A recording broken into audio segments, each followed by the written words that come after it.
Kito elkartari aurten ere gonbidatzeagatik. Aurten lan bikoitzarekin, da, bueno, egia esan pixkat arraroa da, nik orain Gaizka Garitan honen aurkezpen egin behar dut, baina, bueno, ezaguna bea da, ez ni, eta bigarren gauza arraroa da, hori, elkarrizketa egin behar diot, ni naiz kazetari, bea kazetaritza ikasketa baditu, orduan, bueno, ez da hau, arraro xamarrez da, baina, bueno, nik galdera batzu prestatu ditut Gaizkari egiteko, baina dena den, bueno, tarte bat utziko dugu gero zuek nahi dituzuen galderak egin ahal izateko. Orduan, prentsaurreko formatu emango diogu, prentsaurrekoa baina hori bai, dena euskeraz izango da, eta ez da ingo hizkuntze arazorik egongo hortikan, orduan zuek ere nahi bazue galderak pentsatu eta gero egin.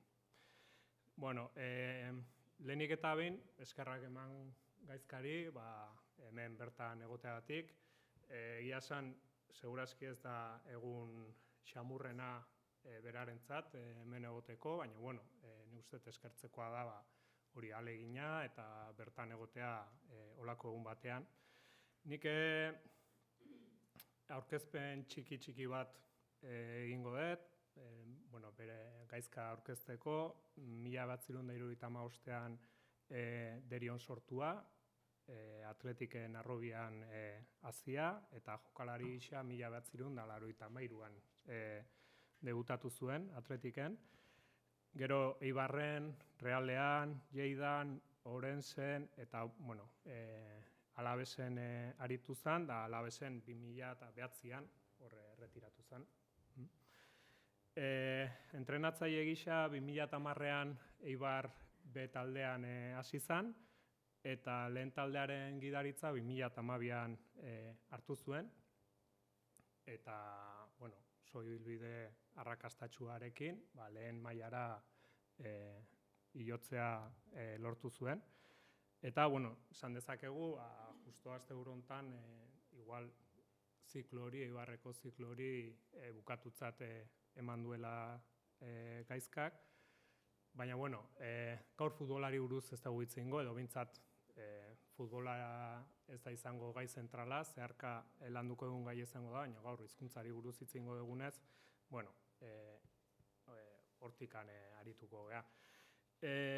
Bueno, hasteko igual, zergatik Gaizka Garitano eta Kitok gonbidatu du, eta jarri dio izenburua erreferenteen garrantzia prestigioaren transmisioa. Nik irakurri nunen izenburua eta Kito jarritakoa, pentsatu nuen, olako hizkuntzan inguruko jardunaldi batean, 4 hitz duen izenburua eta 4 hitz horietatik 3 positiboak, laugarren 3 positiboak, zenet erreferenteak, garrantzia, prestigioa, positiboa eta laugarrenare transmisioa, bueno, positiboa da, ez da askotan ikusten, olako izenburu bat, olako jardunaldi batean. Orduan, bueno, pozgarria da. Zer irutzen zaizu, bueno, azken urtetan erreferenteen papera eta asko azpimarratu da, hizkuntza kontuetan eta hola. Esan daiteke ere azken hilabete honetan, uste euskararen munduan erreferente bat agertu bada, igual ez berak ala nahita Gaizka Garitano izan dela, Almeriako prentsaurreko horren ondorioz. Zuri zer eragiten dizu horrek, pentsatzea zuk euskararen edo hizkuntzaren arloan erreferentea zehala jakiteak? Bueno, egunon, lehendabizi. Bueno, ez dit aparteko zer egiten, ez da gauza bat zuk esan duzun bezala, ez da gauza bat bilatutakoa izan, edo ni horren atzetik ibili naizena, ez? Hola etorri da, batez ere eguneroko ekintzen ondorioz, edo, bueno, azkenengo astetan Almerian gertatu zitzaidanaren ondorioz, behar bada, baina hortik aurrera ere aurreko urteetan bai ibili naizela beste ekintza batzutan, behar bada komunikabideetan hainbeste ez dianak agertu, baina beti izan naiz euskararen maitalea eta euskaraz bizi naizen pertsona bat, eta nik uste dut nagoen tokitik, egon naizen tokitik ere, beti erantzunkizun bat izan dudala, edo sentitu dudala nire buruarengan euskararen alde egiteko, ez? Gehien bat asko ateratzen naizelako komunikabideetan, eta azkenean futbolak badakizue asko mugitzen duela, eta bai nire lanaren erantzunkizuna eduki dudala, baina aparte ere euskaldun bezala erantzunkizu bat sentitzen dut, ibili naizen proiektu guztietan aurrera egiteko, ez, euskararen alde, ez? Bai, izan ere, esan dezun bezala, bai, azken hilabetean, igual mediatikoki asko agertu zea, euskararekin lotuta, baina ibilbide luzea daukazuzuk, eta baita Eibar taldeak, ez? 2004an Mendilibar entrenatzaile zela eta zu jokalaria zinela, hor ja Takitxorekin batera euskara plana edo martxan jarri zuen Eibar futbol taldeak. Esan diatenez, hori, asko gogoratzen dira Hondarribin, Unzaga plazan iaia lehenengo mailara hilotzekotan egon zinetenen Unzaga plazan hor egin zen ospakizunetan hori, zu zeuk euskeraz aritu zinela. Kontatuko diguzu pixkat Eibar garai hortatik hona euskararekiko edo nolabait eman dituen orratxak edo plana edo horren inguruko pixka bat edo ze... Nik uste dut ofizialki edo klubak berak mugitutako ekintzak egon dirala, ez, azkenengo urteetan, eta ni jokalari nintzenetik, baina gehien bat izan da, betidanik nahiko giro euskalduna eduki dugulako aldagelan, ez? Gero eta gutxiago logikoki, gero eta gorago indugulako azkenengo urteetan, eta kanpoko jendea etorri da, atzerritarrak etorri dira, eta ez da erresa izaten euskararen giro hori mantentzea, ez? Mantendu da, maila handi batean, baina gero eta zailagoa izan da, ez, kasu batzuetan, baina gehien bat izan da, jokatzen genuenean, gehienak euskaldunak ginala, euskaraz bizi ginen, euskaraz hitz egiten genuen aldagelan, eta hortik sortzen ziren ekintzak edo sentimenduak edo deitu nahi duzun bezala, eta gehien bat norberak indako gauza bat edo norberak emandako pausuak, ez, prentza aretoan edo udaletxean hitz egiterakoan, edo kasetariekin hitz egiterakoan, edo pixka bat barrutik bakoitzak emate zuena, ez, gero klubak ere pausoak eman ditu, eta nik uste dut gehiago daudela emateko, ez, euskararen alde, askoz gehiago, eta ekintza gehiago inberko litzatekeela, baina pixkat erreferente izan garenok, ez erreferente batez ere komunikabideetan agertzen garelako, eta jende ezaguna, ez, kakotxartean ezaguna garelako, ez hobia edo okerra, baina ezaguna, komunikabideetan asko azaltzen garelako, nik uste dut erantzunkizun hori badaukagula, eta klubak ere badaukala, ez, Eibar orain ez, baina lehenengo mailan egon da aurten, eta nik uste dut euskararekiko konpromesu hori ere eduki du, baina gehiago ere espero da, ez, hemendik aurrera. Eta zuk zure lan publiko hori euskaraz aritzeko apostu bat indezu, eta batez ere igual garbiena prentxaurrekoi begira ikusi da.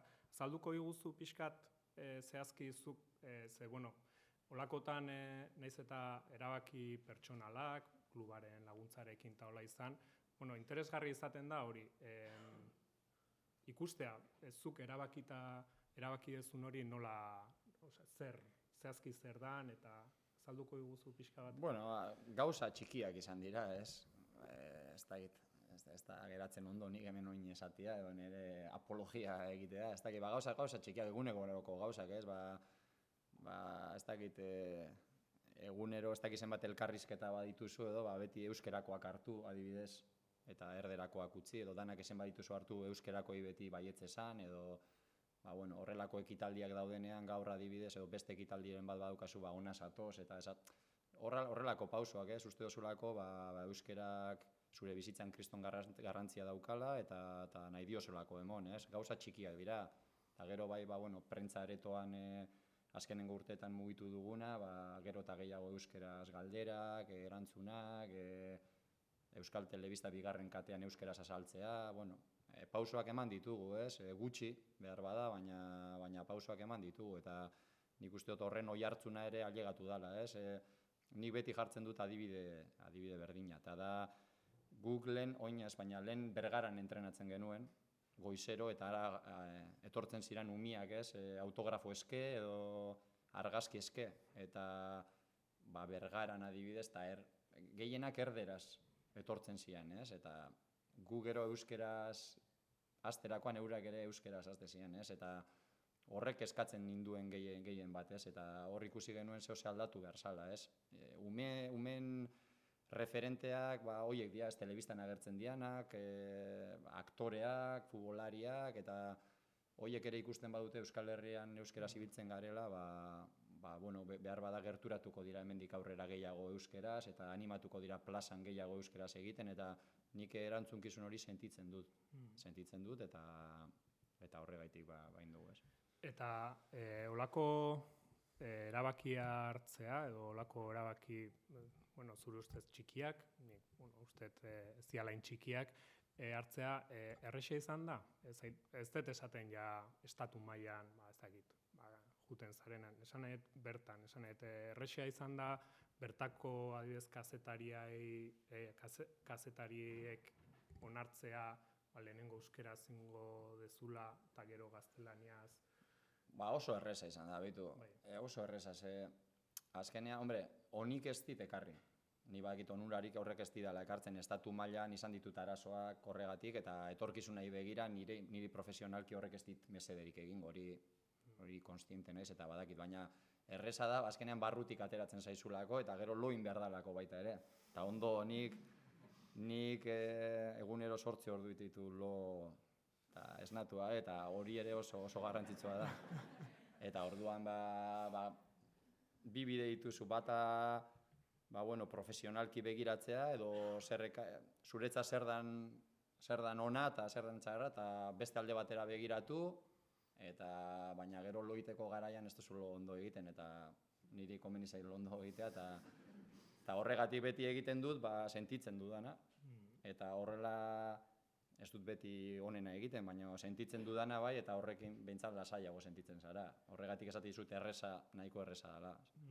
Eta zu planteatzen duzun bezala, neko apostu pertsonala edo bezala ikusten da, kirolari gehiok konpartitzen dute momentu honetan, zuk egiten duzun... Badago jendea, baina danak ez, baina zaila da, esaten dizuan bezala, gaude gu Espainia mailan bizi gara.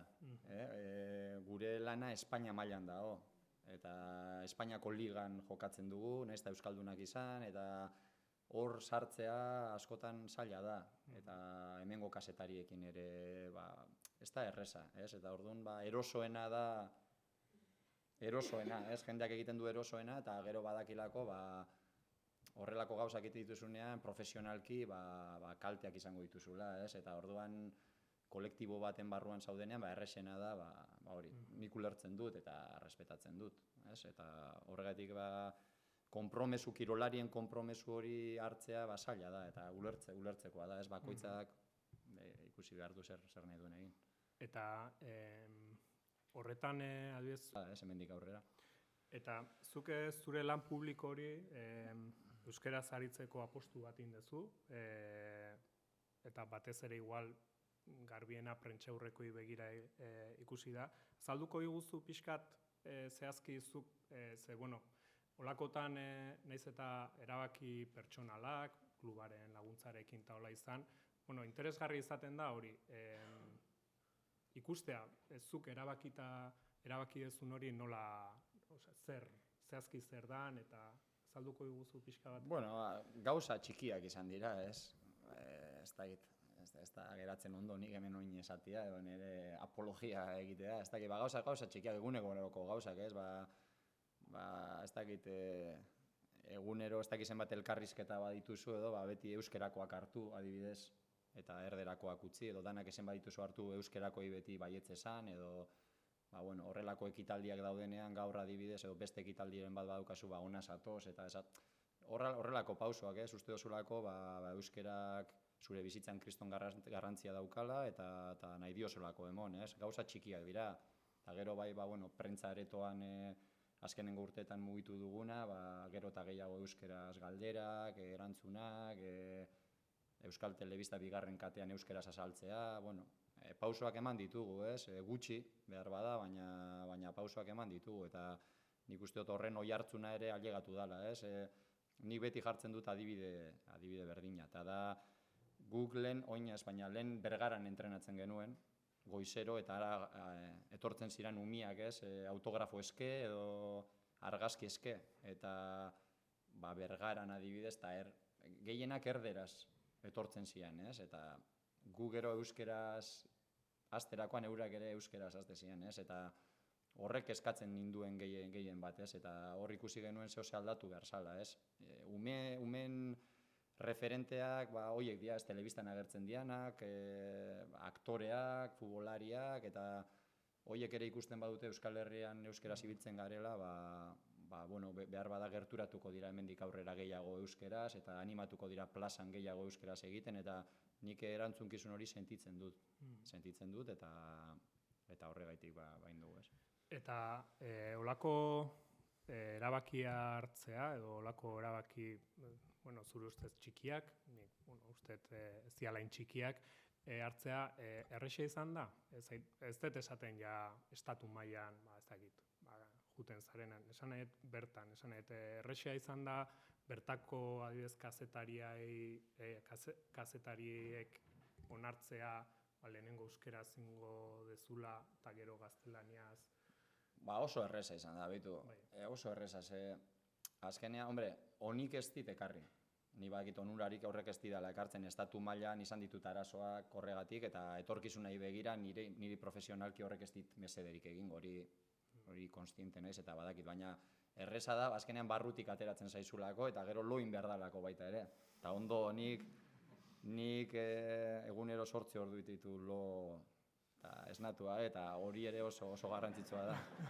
Eta orduan, bi bide dituzu, bata, profesionalki begiratzea, edo zuretza zer dan ona eta zer dan txarra, eta beste alde batera begiratu, baina gero loiteko garaian ez duzu ondo egiten, eta niri komeni zailo ondo egitea, eta horregatik beti egiten dut, sentitzen dudana, eta horrela ez dut beti onena egiten, baina sentitzen dudana bai, eta horrekin behintzat lasaiago sentitzen zara. Horregatik esate dizut nahiko erreza dela.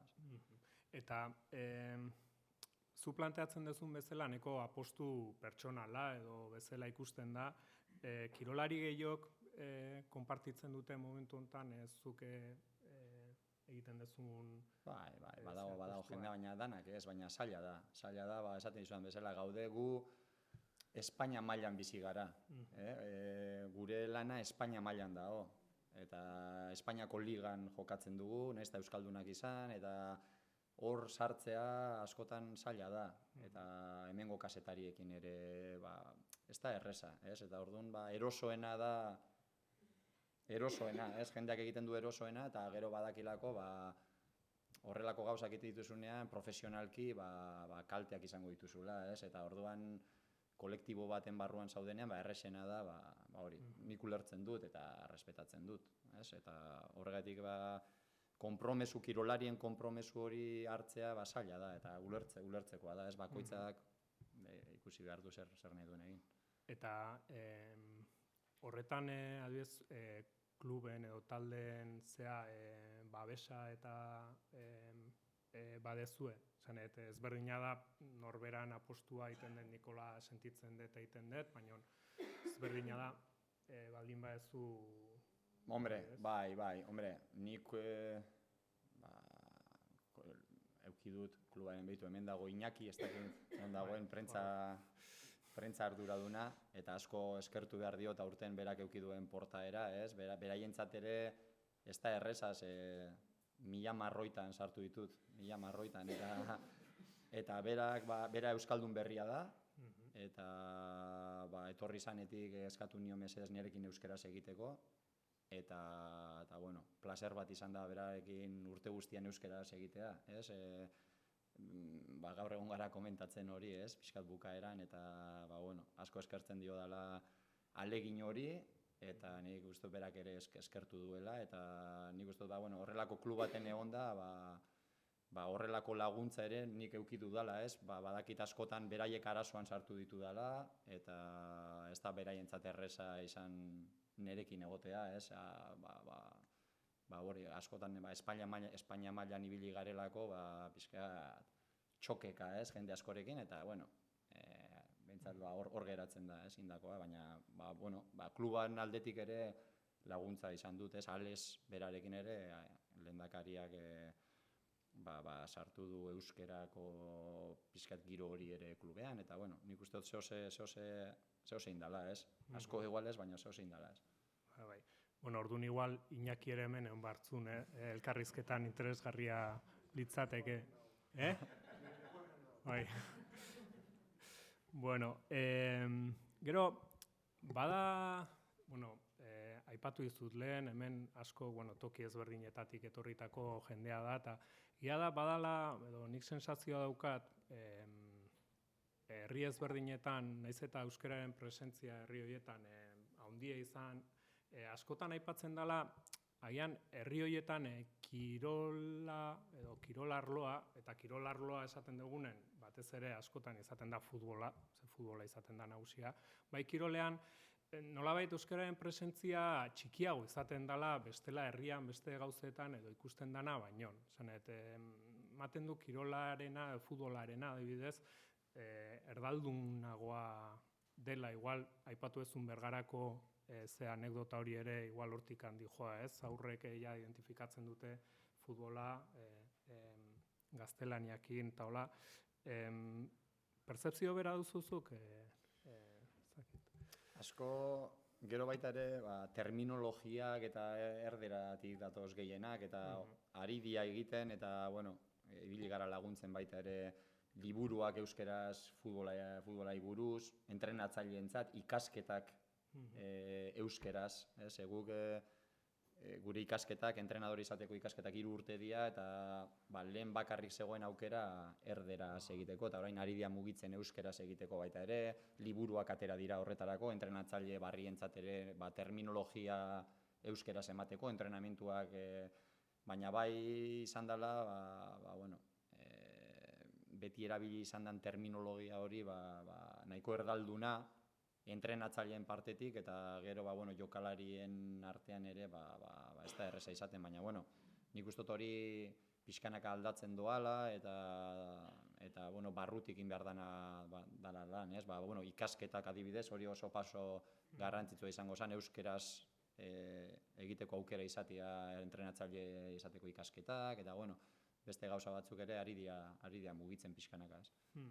Ze bestalde, elkarte ezberdinek eta antolatzen dituzte kirol entrenatzaileentzat olako tailerrak, ikastaroak pixkat, ez hainbeste hori ze hizkuntza erabili, baizik eta hori, entrenamenduetan euskararen presentzia eta hunditzeko eta hola, baina nire sensazioa da ez dutela arrakasta hundirik izaten tailer edo ikastaro horiek. Zergatik izan daiteke hori, izan daiteke hori igual formazioa edo, beste maila batean, formazioa behar ez duten entrenatzaile horiek, aurrekin dabiltzan edo. Nik uste dut aldagela dana mugitzen duena, eta aldagela barruan plazan bezala da, zeinek ez du bizi gure alabekin hori edo gure semeekin hori, plazan gertatzen dena gertatzen da. 10 euskeraz ari badia eta 1 erderaz badator edo 2 erdaldun badatoz, azkenean 12 ite dutela erderaz, eta hori da gertatzen dena. Aldagela bat da plaza bat. Plaza bat 20 jokalari daude, 22, 23, gehi entrenatzailea, gehi medikua, eta hor manejatzen den hizkuntza da pixkat jendearen arabera. Eta nik uste dut hori, ni adibidez ni realean nengoenean hori oso ondo manejatzen zen, eta errespetu handia zegoen euskararekiko, eta ni realean nengoenean beti, eta toki guztietan euskeraz egiten genuen, eta atzerritarrak zeuden, baina bazegoen errespetu bat eta zeuden tokiak danon artean ondo konpontzeko, baina euskeraz bizitzeko, ez? Eibarren ere nik uste dut hori bizi izan dudala, ez? Gehiago realean, ez? Realean nengoenean euskerak toki oso garrantzitsua zeukan aldagelaren barruan, eta pixkat jendearen arabera da, ez? Eta futbolan hori gertatzen da. Plazan bezala, jendearen arabera hizkuntza bat edo beste bat, ez? Baina beti danok dakizuen, ez? Joera errexena erderera da, gehienentzat, baina euskaldunok uste dut mantendu behar dugula gure hizkuntza eta egunero erabili, eta ez horregatik lotzatu, ez? Pixkat lotzaren sentimentu hori danok eduki dugu noizbait, eta hori galdu behar dela uste dut. Eta horrekin lotuta eta aprobetxatuz gaurko jardunaldia batez ere familia transmisioaz eta hitz egiten aidala eta gurasoak daude, eta euskara teknikari batzuetan, euskara teknikarien artean aipatzen da, futbol partidotan eta armaietan gurasoien hizkuntza edo entzuten dana gaztelania dela, ez? Uste duzu eremu honetan, kirolan eremun konkretu horretan, hori lantzeko aukera edo ongo litzatekela? Nolabait gurasoei, nolabait transmititu, importantea dela ere, hor daudenean eta euskeraz aritzea eta...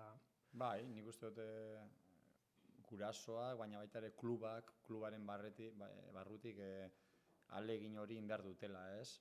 Baina beti egoten dira gauza garrantzitsuago batzuk, ez? Eta euskeraren gaia hor dago, eta inok ez du horren kontra egiten, eskat ez dalako oso popularra horren kontra egitea, baina alde gauzak eginez eta gauzak aldatzen ere zaila izaten da, ez? Eta nik uste dut transmisio hori goitik bera etorri behar dela, klubetatik, entrenatzaileetatik, guk adibidez, ni 3. mailan nengoenean hitzaldiak euskeraz ematen nituen danak euskaldunak zirelako, gero lehenengo taldera jo nintzanean, zailagoa, kanpoko jendea dagoelako eta hori, baina entrenatzaileak eman behar dute transmisio hori, gurasoak, futbolan bizi garenok da, kalean bezala, kalean berdin gertatzen da, ez? Ze transmisio dago gurasoen partetik, irakasleen partetik, udaletxeen partetik, ekitaldiak edo eginkizunak euskeraz egiteko edo ez, eta goitik bera etortzen da normalan, eta umeak ikusten dute, pixkat, zeintzuk dira umeen erreferenteak.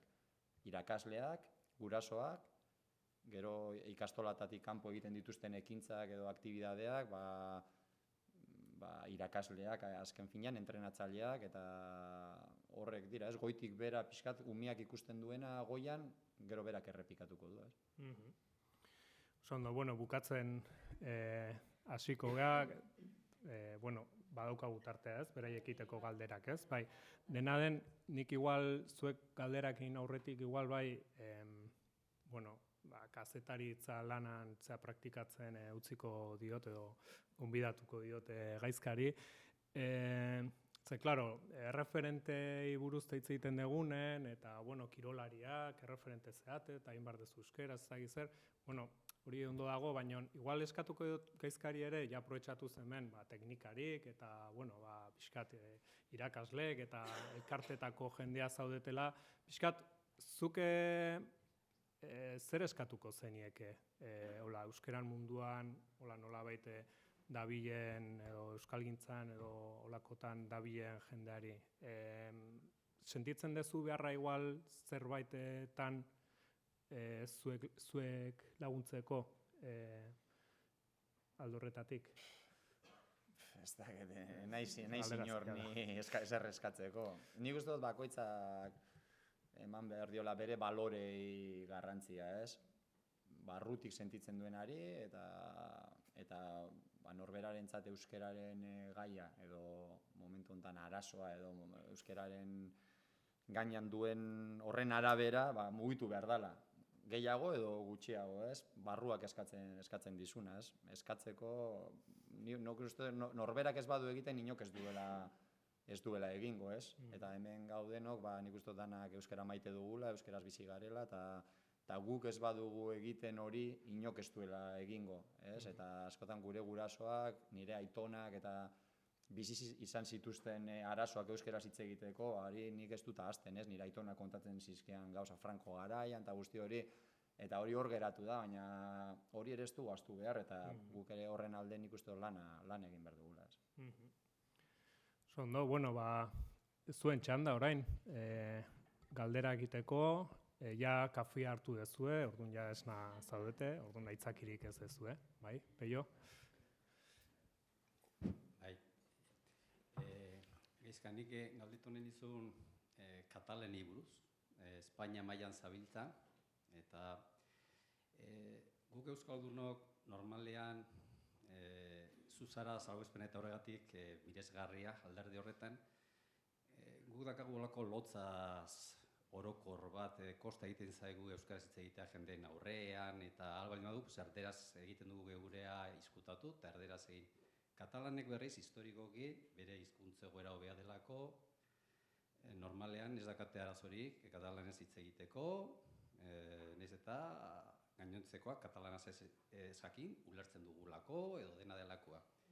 Hori prentzaurrekotan ere askotan ikusten da kirol munduan edo politikoak, Katalunia politikoek telebistan egiten dute katalanez, kirola entrenatzaileek eta ere bai. Zure kasuan izan da pizkat euskal katalan bat zure jokaera, arro agertzea, lotzarik gabe eta bar. Galdera da, Espainia mailan katalanekin dakaten horrelako jokaera mingotza zurekin izan duten bezala? Edo haiei hobeto onartzen diete akaso bere jokaera historiko horrengatik bere katalanaz hitz egitea eta ez da zer gertatzen? Haiz Bartzelonakin, Oiekin. Antzematen duzu euskararen kasuan, nola euskaldunok ez dugu zu bezala gutxitan jokatu, arraroa da eta igual horregatik geho sortzen da, eta katalanekin nola horrako elkarrizketa asimetrikoak beraiek katalanez, eta hori onartuago den, akaso horiek ez dut hainbesteko erreakzio sortzen. Somatu duzu zerbait? Bai, ezberdintasuna erabatekoa da, ez, katalanen artean. Hasteko beraien jarrera, katalanen beraien jarrera, nik uste askoz ere legitimatuta edo ikusten dutela beraien burua katalanez hitz egiteko, eta ez daukate hainbesteko lotzarik, ez dute hainbeste harremanatzen, ez beraiek ez Espainia guztiak politikarekin, euskera nik uste dut gehiago harremanatzen dutela Espainia mailan politikarekin, ez? Ez bakarrik hizkuntza batekin, baizik eta politikarekin. Eta katalanarekin bai, baina ez hainbeste. Eta gero katalanak beraiek ere nik uste dut askoz ere lotza gutxiago daukatela, eta ez dakit, nik uste dut gauza askotan gurekin konparatuta askoz ere aurrerago daudela, ez, hizkuntzaren alorrean, ez? Eta arazoak ezberdinak dira, ez, euskaldun batek Espainia mailan euskeraz hitz egiten duenean, edo bere burua euskeraz aurkezten duenean, edo katalan batek, ez? Ni Lleidan bizi izan nintzen urte bete eta ikusi nuen ezberdintasuna, ez, erabatekoa. Eta gero ikusten duzu Espainia mailan zoazelean, zuk esaten duzuna katalanak aurretik doaz horretan. Aurretik doaz, bai beraiek, bai beraiekiko dagoen jarrera eta ez euskaldunekiko dagoen jarrera. Erabat ezberdina da, eta horretan egia da ez dagoela bakarrik gure esku, beraien nola eurak ikusten gaituen, baina baita ere guk pausoak eman behar ditugula, bestela errespetu hori ez dugu inoiz irabaziko, ez? Baita, ez da berdina izango Bartzelonako entrenatzaile izan edo Eibarreko entrenatzaile izan, ez? Aldo horretatik ere. Bueno, baina bai, hombre, horrek badauka bere garrantzia, baina beste talde txikiago batzutan, Espainol edo beste talde adibidez gauza, bueno, bitxi bat edo, Sergio da Espainoleko entrenatzailea, ez? Sergio. Eta Sergio ez da katalana, bea. Edo ez dakit badan katalana, baina ez du katalanez hitz egiten. Eta galdera guztiak katalanez hitz dizkiote, berak erantzuten du erderaz, baina hango prentsak katalanez galdetzen dio. Eta hemen hori oso zaila izango zen ulertzea, ez? Hemen kontrakoa gertatzen da.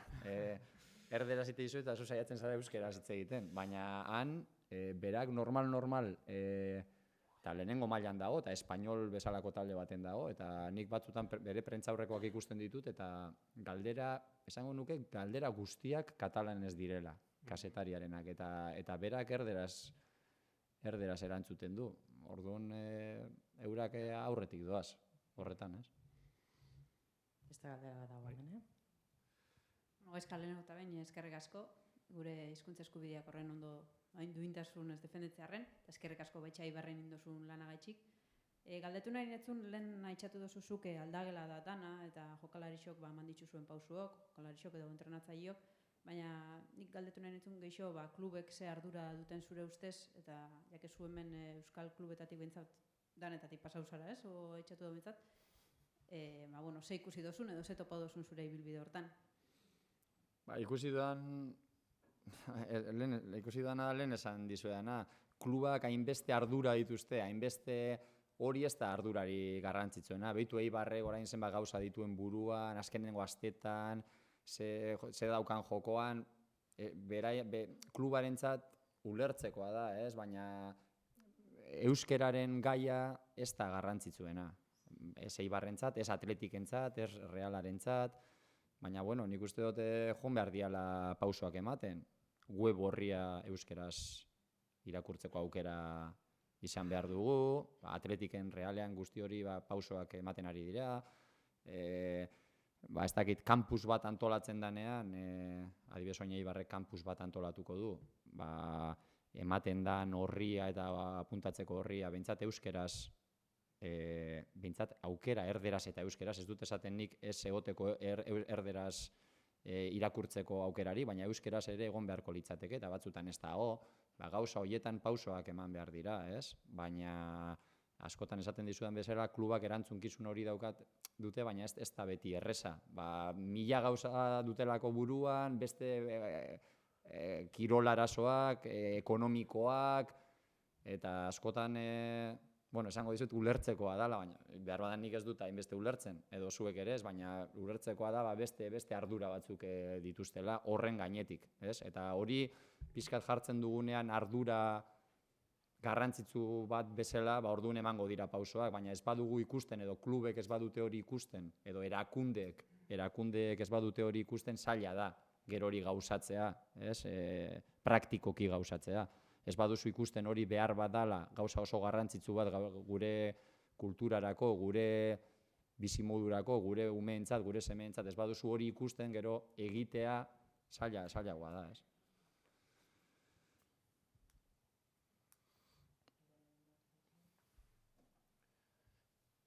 Beste galderarik?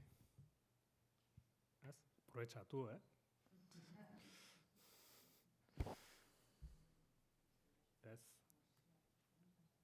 Bai, Malores. Kaixo Gaizka, plazer bat, hemen egotea, zurekin. Kritika asko jaso zenun Espaini mailan eta hemen, Euskal Herrin, kontrakoak esan nahi dut. Ez duzu sinistuko, baina ez dute zer irakurri. Ez dute dinotzut benetan, ez dute zehose lagunen batek edo azkenan ailegatzen zaizu, jendearekin zaude eta hori, baina ez dut ikusi ezer, ez dut irakurri inongo egunkaritako kritikak, azkenean enuen bilatu hori, gertatu zen, hala sentitzen nuelako, eta baina ez diot nik hainbeste garrantzirik eman. Esan didate ze hoi hartzun hori badak ze hoi hartzun eukizue, baina esaten badidazu ez dut ezer irakurri, eta ez dut ezer irakurriko. Esan behar da, ez dakit Iñakik proba egin duen, baina nik elkarrizketa prestatzeko Googleen sartu nun Gaizka Garitano, eta ateatzen dian lehenengo referentzi guztiak Almeriarekin lotuta daude. Akizu hor batzuetan ordenagailu batetik bestera aldatzen dela, baina, esanguratsua egin zitzaidan hori. Beste galderarik? Bai?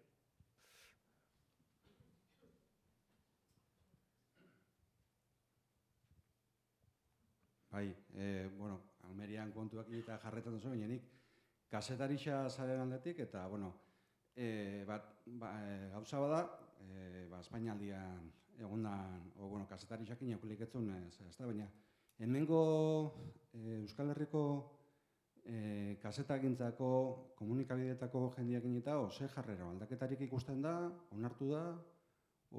Egon da aldaketak. Egia esan asko lagundu diate.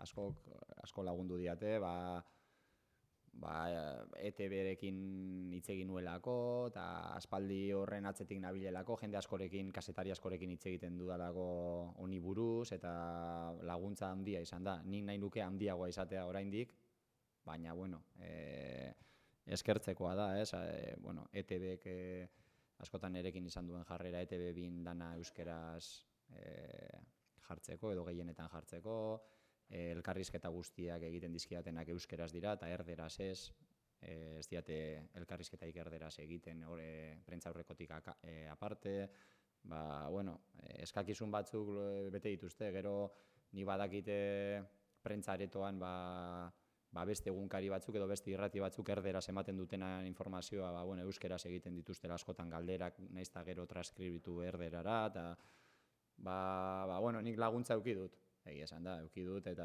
eskertzekoa da, ez? Ia atzetik datozenak eta jarraitzen duten pixkat bideo hori, baina hori, ez dakit, ez da erresa.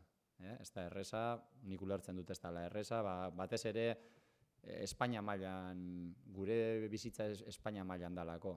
Espainiako liga baten jokatzen dugu, komunikabide gehienak asko espainolak dira, etortzen dianak, eta horrekin bizi behar gara, baina nik uste dut gure eskubideak hor daudela eta defenditu behar ditugula.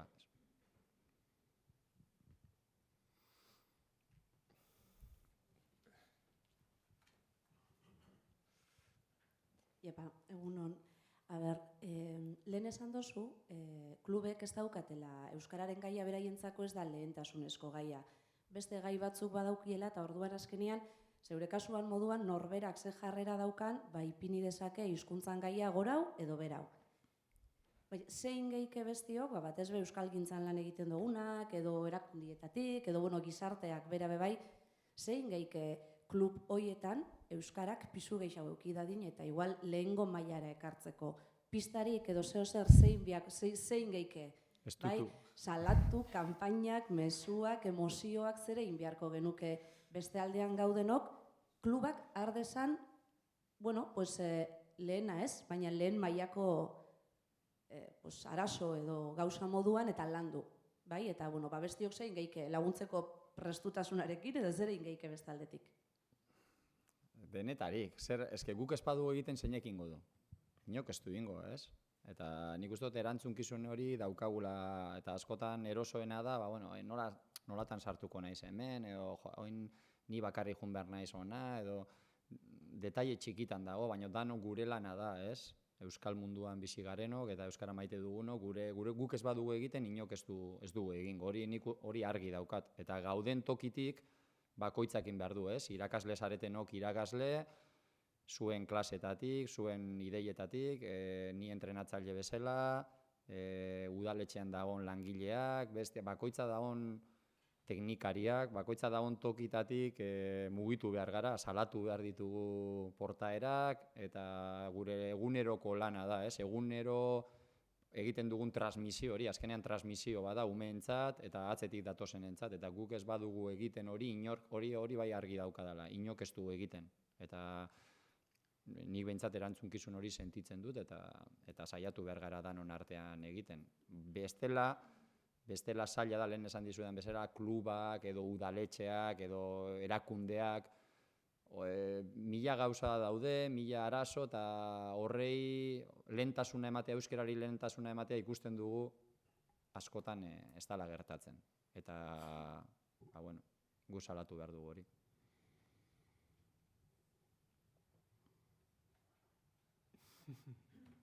Animatu dira, uste.